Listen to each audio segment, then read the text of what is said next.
Hello students, तो हमने 1.2 तक कंप्लीट कर ली थी। अब देखिए जो 1.3 है उससे सबसे पहला सवाल क्या है, एग्जाम्पल है, थ्योरम है या एग्जाम्पल है। √2 इज इरेशनल, √3 इज इरेशनल, और प्रॉब्लम क्या हमारी 1.3 में पहली √5 इज इरेशनल। तो सबका तरीका एक ही है, इसमें कंफ्यूज होने की जरूरत नहीं है। इसको मैं किसी का भी एक का करा के दिखाता हूँ आपको, √3 दिखाता हूँ मैं आपको करा के। सपोज हमारे पास प्रॉब्लम आती है 1.3 है, चलो √5 ही कर लेते हैं हम कि √5 इज इरेशनल। ये हमको शो करना है कि √5 एक इरेशनल नंबर है। तो बच्चों इसको किस मेथड से करते हैं हम? कॉन्ट्राडिक्शन। पहले हम इसको रैशनल मानेंगे, फिर इसको गलत सिद्ध करेंगे, और हम बोलेंगे कि जो हमने किया था वो हमारा गलत था। तो हम क्या करेंगे यहाँ पे, इसको बिल्कुल आप समझ लीजिए। Let √5 is a rational number. जब ये रैशनल नंबर है तो हम किसको फॉर्म में लिख सकते हैं, इसको ए अपॉन, क्योंकि रैशनल नंबर किस फॉर्म में होता है, ए अपॉन बी। और कंडीशन क्या होती है, B is not equal to 0 and A and B are coprime. Coprime का मतलब होता है बच्चों ऐसे दो नंबर जिनका फैक्टर केवल 1 हो, यानी कि 1 के टेबल में सब आएंगे, इसके अलावा वो दोनों किसी के टेबल में ना आए, उनको बोलते हैं हम को प्राइम। अब इसके बाद इतना करने के बाद आप क्या करेंगे, स्क्वायर बोथ साइड्स, दोनों को स्क्वायर कर लीजिए। तो √5 को स्क्वायर करेंगे तो ये 5 बन जाएगा, और ये हो जाएगा बच्चों आपका ए स्क्वायर अपॉन बी स्क्वायर। ना क्रॉस मल्टीप्लाई, तो 5b² बराबर, इतने के बाद इसको मान लेंगे आप इक्वेशन 1। अब क्या करेंगे, 5 को इसके नीचे लाएंगे क्योंकि मल्टीप्लाई है, तो हो जाएगा b² is equal to a² upon 5, यानी कि a² इज डिविजिबल बाई 5। जो a² है वो 5 से डिवाइड हो रहा, सो a is also divisible by 5। कैसे, देखिए a का मतलब कुछ भी मान लीजिए, 10 मान लीजिए a को, तो 10 मल्टीप्लाई 10, a का स्क्वायर, ये 5 से डिवाइड हो रहा, 5 2 जा 10, पूरा डिवाइड हो गया। तो जो सिंगल नंबर है, यानी कि जो सिंगल क्या है 10 है, ये भी 5 से पूरा का पूरा डिवाइड होगा। इसका मतलब ये है, अगर किसी नंबर का स्क्वायर किसी 5 से डिवाइड हो रहा है तो वो सिंगल नंबर ही 5 से डिवाइड होगा। तो हमने क्या शो कर दिया कि a is also divisible by 5। अच्छा, ओके बच्चों। और जो यहाँ पे जब आपने इतना करने के बाद, अब जो a को आप क्या मानेंगे 5c, अगर 3 होता 3c, 2 होता 2c, तो आप लिखेंगे लेट a बराबर 5c and put in equation 1, और उसको इक्वेशन में पुट कर दीजिए। तो ये हो जाएगा 5b² और ये जाएगा 5c का स्क्वायर। इसको सिंप्लीफाई करिए, 5b² is equal to 25c², bracket खोलेंगे तो 5 5 25 और c का स्क्वायर c²। अब 25 को नीचे ले आइए तो हो जाएगा 5b² upon 25 is equal to c²। 5 से कट कर दिए, 5 आ गया। देखिए फिर ये क्या आ गया, c² is equal to b² upon 5। तो b² किससे डिवाइड हो रहा, 5 से। फिर लिख दीजिए b² is divisible by 5, so b is also divisible by 5। अगर b² 5 से डिवाइड हो रहा तो b भी 5 से डिवाइड होगा। तो अब क्या हो रहा है, देखिए a भी डिवाइड हो रहा है 5 से, b भी डिवाइड हो रहा है 5 से, तो 5 क्या हो गया, इनका फैक्टर हो गया। Therefore 5 is factor of a and b, हमने शो कर दिया। और यहाँ क्या माना था हमने कि a और b क्या है, को प्राइम, और यहाँ हम क्या शो कर रहे हैं कि 5 इनका फैक्टर है। ये मैंने बताया था को प्राइम का कोई भी फैक्टर नहीं होता 1 के अलावा। तो जो हमने सोचा था, सो आवर अजम्पशन, मतलब सोचा था, is wrong and √5 is a rational number. 3 number मिल गया आपको, ठीक है। तो इसको अगर यहाँ √2 दे दे, सेम यही करना है, बस यहाँ जहाँ जहाँ 5 है वहाँ 2 आता जाएगा। 3 दे दे, सब यही रहेगा, ठीक है बच्चों। एक इसकी प्रॉब्लम है जो बोर्ड में आ रही है, ये तो वैसे अभी तक आई नहीं है, बोर्ड में आती है डबल वाली, जैसे कि 3 + 2 √5, सॉरी, ये देखिए सेकंड क्वेश्चन है, prove that 3 + 2 √5 is irrational. Second question है 3 + 2 √5 इज इरेशनल। ये उससे भी आसान है, this is much simpler than previous one, ये पीछे वाले सवाल से भी आसान है। और यही सवाल अभी तक बोर्ड में आए भी रहे हैं, हर साल यही सवाल पूछे जा रहे हैं। अभी 3 साल से बोर्ड हुआ है आपका, 2018, 19 and 20, this is a 4th board. तो ये सवाल ये पूछा जा रहा है, तो उसमें ये और भी आसान है। इसको देखिए कैसे करना है, समझ लीजिए। इसको पहले फिर वही करना है, रैशनल नंबर मानिए, let 3 + 2√5 is a rational number. इतना तो आपको पता ही है, तो रैशनल है तो उसको लिख सकते हैं 3 2√5 is equal to a/b। b is not equal to 0, और वहाँ को प्राइम की जो हमने लिखा था ना पहले यहाँ पे कि a एंड b आर को प्राइम, चाहे तो लिख दीजिए और नहीं भी लिखते तो कोई फर्क नहीं पड़ेगा, लेकिन इसमें जरूर लिखना है क्योंकि इसी को हम गलत सिद्ध किया हमने। जो हमने फर्स्ट प्रॉब्लम की थी इसमें ये लिखना बहुत जरूरी है, क्योंकि इसी को तो हम गलत सिद्ध कर रहे हैं कि ए और बी को प्राइम नहीं है, और जो हमने सोचा था वो गलत है, लेकिन यहाँ उसका कोई हमें यूज नहीं है। अगर आप नहीं भी लिखते हैं तो कोई दिक्कत नहीं, और लिख देते हैं तो तब भी कोई बात नहीं। तो ए एंड बी आर को प्राइम, ये आपने लिख दिया, ठीक है। अब क्या बच्चों, इसमें बस आपको क्या रखना है कि आपको रूट वाला जो नंबर है, जैसे √5, इसको आपने लेफ्ट में रखना है, बाकी सारे नंबर आपने राइट में करने हैं। आप कैसे करिए ये आपके ऊपर डिपेंड करता है। फिर एक बार सुन लीजिए, √5 को आपने यहीं छोड़ देना है लेफ्ट साइड में, और बाकी नंबरों को आपने राइट में पहुंचाना है। कैसे पहुंचाते हैं ये आपके ऊपर डिपेंड करता है। सपोज मैं कैसे पहुंचाऊंगा, पहले मैं इस 3 को यहाँ ले जाऊंगा, तो 3 यहाँ प्लस है तो यहाँ जाएगा, हो जाएगा माइनस, तो यहाँ पे जाएगा 2√5 इज इक्वल टू AB - 3। यही तो हुआ, we transpose 3 from left to right, तो it will change its sign, now it become A/B - 3। अब ये 2 भी है, इस 2 को भी हटाना, केवल हमें यहाँ पे √5 छोड़ना है, लेफ्ट साइड में केवल हमें √5 छोड़ना है। तो अब ये 2 इसके साथ क्या कर रहा है, मल्टीप्लाई, तो यहाँ जाके क्या करेगा, डिवाइड। तो ये हो गया √5 1/, ये मल्टीप्लाई था, यहाँ डिवाइड हो गया, तो किसके साथ हो गया, AB - 3। अब ब्रैकेट खोल दीजिए, नहीं खोल दे तब भी कोई दिक्कत नहीं है, खोल देते तो बहुत अच्छी बात है। तो इस जगह √5 1 से करेंगे तो A/2B - 3/2। इसके आगे कोई एल्सियम नहीं लेना, कुछ नहीं करना, आपको बस इतना छोड़ देना है। कितनी स्टेप हो गए, 1 2 3 4, 4-5 स्टेप का सवाल है बस ये।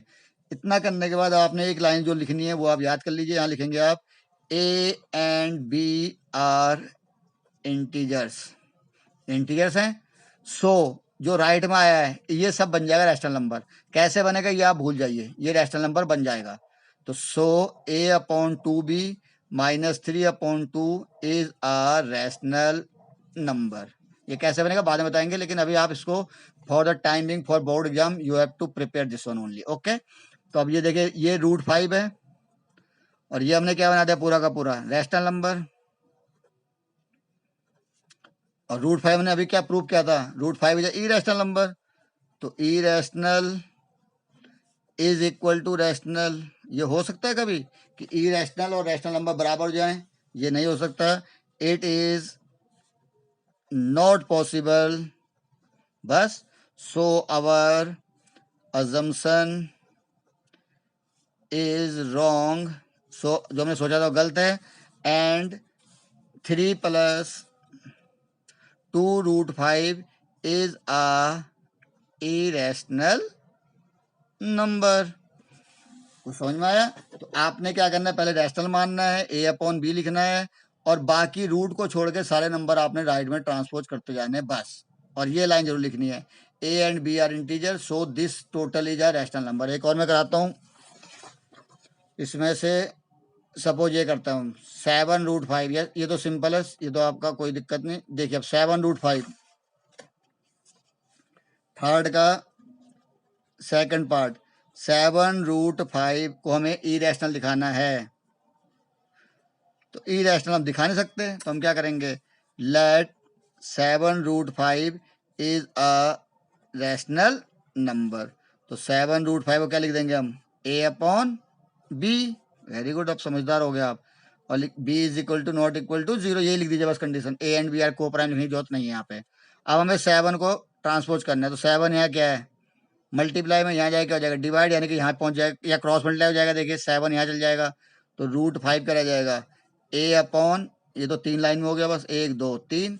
अब क्या लिखना है आपने, A and B are integers, so A/7B is a rational number. तो ये रैशनल बन गया, तो √5 बराबर रैशनल नंबर, बट √5 ये लिख लिया, चाहे √5 is a irrational number. And irrational is not equal to rational number, ठीक है ना। आपने क्या करा, ये लेकिन रूट 5 क्या है, ये इरेशनल नंबर है, तो यहाँ पे इरेशनल आ गया लेफ्ट में, राइट में रैशनल है, ये बराबर नहीं होंगे, सो अवर अजम्पशन इज रॉन्ग। बाकी नीचे की लाइन तो सब में ये लिखनी है, देयरफॉर 7√5 इज इरेशनल नंबर। इसके बाद बच्चों 1.4, इसमें भी कोई ज़्यादा आपको टेंशन लेने की बात नहीं है। देखिए वो सवाल क्या देता है बोर्ड में, वो देगा कि जैसे 13, 3, 1, 2, 5, ये कितने डेसिमल के बाद ख़त्म होगा, यानी कि कितने डेसिमल के बाद ये टर्मिनेट हो जाएगा। एक तो ये पूछ सकता है, या पूछ सकता है कि ये टर्मिनेट होगा या नहीं होगा। तो सिंपल है, टर्मिनेट होगा नहीं होगा तो आप डिवाइड नहीं करेंगे, क्योंकि 3, 1, 2, 5 से 13 को डिवाइड करना it will take lot of time, lot of calculations. Simple है, 3, 1, 2, 5 को आप ब्रेक करिए, ये 5 से हो रहा है, प्राइम नंबरों से केवल 5 से करिए, 5, 6 30, 5, 2 10, 5, 5 25, फिर 5 से करिए, 5, 1 5, 5, 2 10, 5, 5 25, फिर 5 से करिए, 5, 2 5, 5, 5, 5, तो देखिए बच्चों ये कितने इसके जो पार्ट्स आएंगे, अगर 2 में और 5 में आते हैं, यानी कि नीचे जो आता है जैसे हम इसको क्या लिख सकते हैं, 5 × 5 × 5 × 5 × 5, ओके। तो अगर ये 5 में आ जाए या 2 में आ जाए या 2 और 5 में आ जाए, तो वो नंबर हमेशा टर्मिनेट होंगे, ख्याल रखिए। जिसके डिनोमिनेटर में 2 आ जाए और 5 आ जाए, या 2 आ जाए या 5 आ जाए, 2 और 5 आ जाए, वो नंबर हमेशा टर्मिनेट होंगे आपके, ख्याल रखिएगा।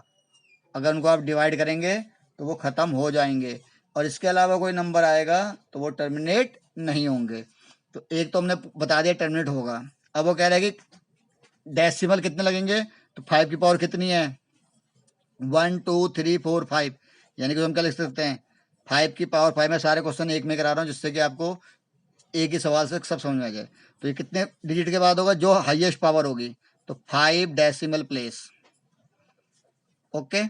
एक तो इसने बोला टर्मिनेट होगा नहीं होगा, तो ऐसे चेक करेंगे कितने पॉइंट का होगा, तो जो पावर हाईएस्ट होगी 2 की होगी या 5 की होगी, तो उतने पॉइंट के बाद होगा। और बोलता टर्मिनेट करके दिखाओ, तो कुछ नहीं करना, डिवाइड अभी भी नहीं करना। अब हमें यहाँ पे 10 बनाने होते हैं, तो 5 5 बार है, तो यानी कि हम क्या करेंगे, इसको 2 5 5 बार है, तो 2 भी हम 5 बार ले आए, तो नीचे लाएंगे तो हमें ऊपर भी लाना पड़ेगा, क्लियर। तो ऊपर तो हो गया 13 × 2 को 5 बार करेंगे तो वी विल गेट 32, और नीचे क्या होगा 5 2 जा 10, तो 10 की पावर हो गई 5। अब इसको मल्टीप्लाई कर दीजिए, 32 को 13 से, 3 2 जा 6, 3 3 9, तो यू विल गेट 416 अपॉन 10 की पावर 5। तो अब आपको आंसर लिख लेना बस, 416, और कितने डेसिमल लगाने, 5 राइट से, तो 1 2 3 4 5। तो 3 चीज़ें पूछेगा वो, टर्मिनेट होगा नहीं होगा, तो आप डिवाइड कर लीजिए, कितने पॉइंट के बाद होगा, जो पावर मैक्सिमम होगी उतने उतने में होगा, और अगर टर्मिनेट करवाता है तो अगर जितने 5 हैं उतने 2 ले आइए, या जितने कम है, जैसे मैं एक एग्जाम्पल और करा रहा हूँ, इसके बाद मैं चैप्टर खत्म कर रहा हूँ। ये चैप्टर आपका लगभग कंप्लीट हो गया है। जैसे आप देखिए ये वाला सवाल है बेटा 6 इसका, 23 2 की पावर 3 5 की पावर 2, टर्मिनेट होगा, यस। क्यों, मल्टीप्लाई नीचे केवल 2 और 5 है, इतना समझ में आ गया, टर्मिनेट यस। कितने डेसिमल के बाद होगा, पावर मैक्सिमम कौन सी है, 3 डेसिमल पॉइंट। अच्छा जी, आंसर भी निकाल दो, एग्जाम में पूछे आंसर भी निकाल दीजिए, तो कुछ नहीं करना आपको, 23 है ये हमें गिवन है, तो हमें ये 3 बार है, ये 2 बार है, तो हमें इनको बराबर करना है, तो 1 5 कम है, तो इसको 1 5 से मल्टीप्लाई करेंगे, नीचे करेंगे तो ऊपर भी करना पड़ेगा, ये आपने 8 तो पड़ता है इक्विवेलेंट फ्रैक्शन, कुछ नहीं करना। अब मल्टीप्लाई कर लिए, 5 3 15, ये आ गया 115, और ये कितनी बार बन गया, 2 की पावर 3 5 की पावर 3, यानी कि 10 की पावर जोड़ा बन जाएगा ना, 5 3 बार 2 3 बार, तो 10 की पावर 3, तो आंसर लिखिए 115। कितने जीरो हैं? 10 के 3 जीरो हैं, 1 2 3, यहाँ लगाइए decimal, this is your answer. तो 3 चीजें आपको सिखा दी मैंने। टर्मिनेट होगा नहीं होगा, कितने पॉइंट के बाद होगा, और करके दिखाइए। और एक लास्ट सबसे इंपॉर्टेंट सवाल जो आपकी पूरी बुक में नहीं है, पेपर में पूछते हैं, अगर वो एचसीएफ भी दे दे किसी नंबर का और एलसीएम भी दे दे और बोले कि ये पॉसिबल है कि नहीं है, ये एलसीएम है और ये एचसीएफ है, तो सिंपल तरीका है बच्चों, एलसीएम को एचसीएफ से आप डिवाइड करिए। अगर वो पूरा का पूरा कट हो जाए तो वो पॉसिबल है। जैसे उसने बोल दिया कि एचसीएफ है 4 और एलसीएम है 8, ये पॉसिबल है, तो आप क्या करेंगे 8/4, ये यस। लेकिन अगर बोल दे वो एचसीएफ है हमारा 5 और एलसीएम है 12, तो ये आंसर पॉसिबल है। तो आपने क्या किया, 12 को 5 से डिवाइड किया, ये पूरा नहीं कट रहा, तो आप बोलेंगे नो, ये बुक में नहीं है, ये एक नंबर में आएगा। ये मैं इंपॉर्टेंट कर रहा हूँ इसको आप, और ये सारे इंपॉर्टेंट ही हैं और ये बुक के बाहर का इंपॉर्टेंट है, इसलिए मैंने इसको टिक कर दिया है।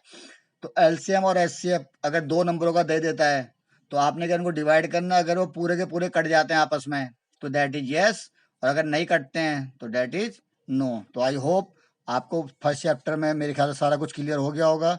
इसके बाद भी कोई दिक्कत आती है तो मेरा नंबर वैसे तो सबके पास है, अगर किसी को प्रॉब्लम है तो this is my WhatsApp number 9634568775। इसमें आप मैसेज दे सकते हैं, कमेंट बॉक्स में कमेंट लिख सकते हैं कि सर ये प्रॉब्लम मुझे अभी भी समझ में नहीं आई, तो उसको हम दोबारा से एक बार समझाएंगे। बोर्ड आ गए बच्चों, तैयारी शुरू कर दीजिए। Thank you.